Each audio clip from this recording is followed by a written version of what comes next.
ప్రియమైన పాఠకులకు యేసుక్రీస్తు నామములో శుభవందనములు తెలియజేసుకొనుచున్నాను.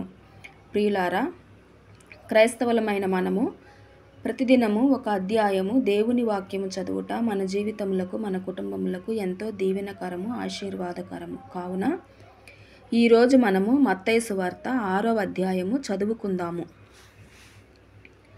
మనుషులకు కనబడవలెనని వారి ఎదుట మీ నీతి కార్యము చేయకుండా జాగ్రత్త పడుడు. లేని ఎడల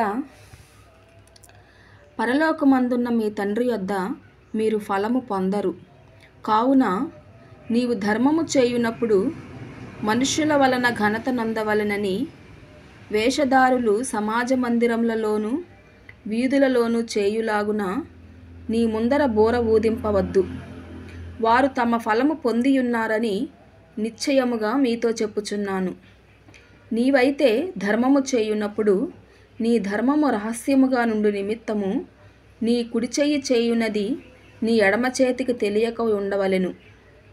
అట్లయితే రహస్యమందు చూచు నీ తండ్రి నీకు ప్రతిఫలమిచ్చును.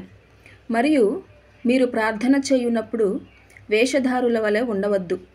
మనుషులకు కనబడవలెనని సమాజ మందిరములలోను వీధుల మూలలలోనూ నిలిచి ప్రార్థన చేయుట వారికిష్టము.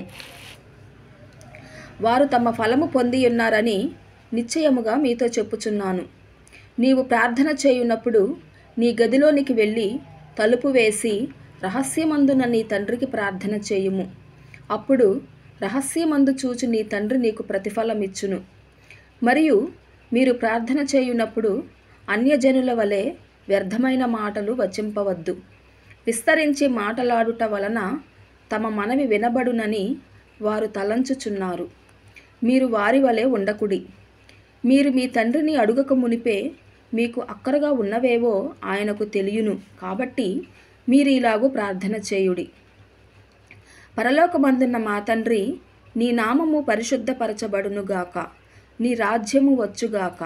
నీ చిత్తము పరలోకమందు నెరవేరుచున్నట్లు భూమి అందును నెరవేరునుగాక. మా అనుదిన ఆహారము నేడు మాకు దయచేయుము. మా రుణస్థులను మేము క్షమించియున్న ప్రకారము మా రుణములు క్షమింపుము. మమ్మును శోధనలోకి తేక దుష్టుని నుండి మమ్మును తప్పించుము. మనుషుల అపరాధములను మీరు క్షమించిన ఎడల మీ పరలోకపు తండ్రియు మీ అపరాధములను క్షమించును. మీరు మనుషుల అపరాధములను క్షమింపకపోయిన ఎడల మీ తండ్రియు మీ అపరాధములను క్షమింపడు. మీరు ఉపవాసము చేయునప్పుడు వేషధారుల వలె దుఃఖముక్కులై ఉండకుడి. తాము ఉపవాసము చేయుచున్నట్టు మనుషులకు కనబడవలెనని వారు తమ ముఖములను వికారము చేసుకొందురు. వారు తమ ఫలము పొందియున్నారని నిశ్చయముగా మీతో చెప్పుచున్నాను. ఉపవాసము చేయుచున్నట్టు మనుషులకు కనబడవలెనని కాక రహస్యమందున్న నీ తండ్రికే కనబడవలెనని నీవు ఉపవాసము చేయునప్పుడు నీ తల అంటుకొని నీ ముఖము కడుగుకొనుము. అప్పుడు రహస్యమందు చూచుచున్న నీ తండ్రి నీకు ప్రతిఫలమిచ్చును. భూమి మీద మీ కొరకు ధనమును కూర్చుకొనవద్దు. ఇక్కడ చిమ్మెటయు తుప్పును తినివేయును. దొంగలు కన్నము వేసి దొంగిలెదరు. పరలోకమందు మీ కొరకు ధనమును కూర్చుకొనుడి. అచ్చట చిమ్మెట అయినను తుప్పైనను దాన్ని తినివేయదు. దొంగలు కన్నము వేసి దొంగిలరు. నీ ధనం ఎక్కడ ఉండునో అక్కడనే నీ హృదయము ఉండును. దేహమునకు దీపము కన్నే గనుక నీ కన్ను తేటగా ఉండిన ఎడల నీ దేహమంతయు వెలుగుమయమై ఉండును. నీ కన్ను చెడినదైతే నీ దేహమంతయు చీకటిమయమై ఉండును. నీలోనున్న వెలుగు చీకటి అయి ఉండిన ఎడల ఆ చీకటి ఎంతో గొప్పది. ఎవడునూ ఇద్దరు యజమానులకు దాసుడుగా ఉండనేరడు. అతడు ఒకని ద్వేషించి ఒకని ప్రేమించును, లేదా ఒకని పక్షముగా నుండి ఒకని తృణీకరించును.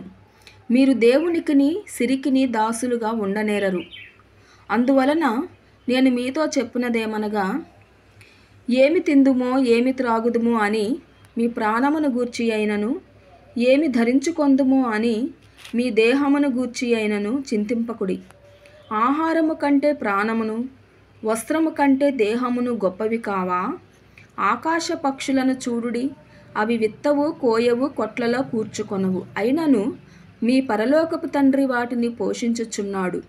మీరు వాటికంటే బహుశ్రేష్ఠులు కారా? మీలో ఎవడు చింతించుట వలన తన ఎత్తు మూరెడెక్కువ చేసుకొనగలడు? వస్త్రములను గూర్చి మీరు చింతింపనేలా?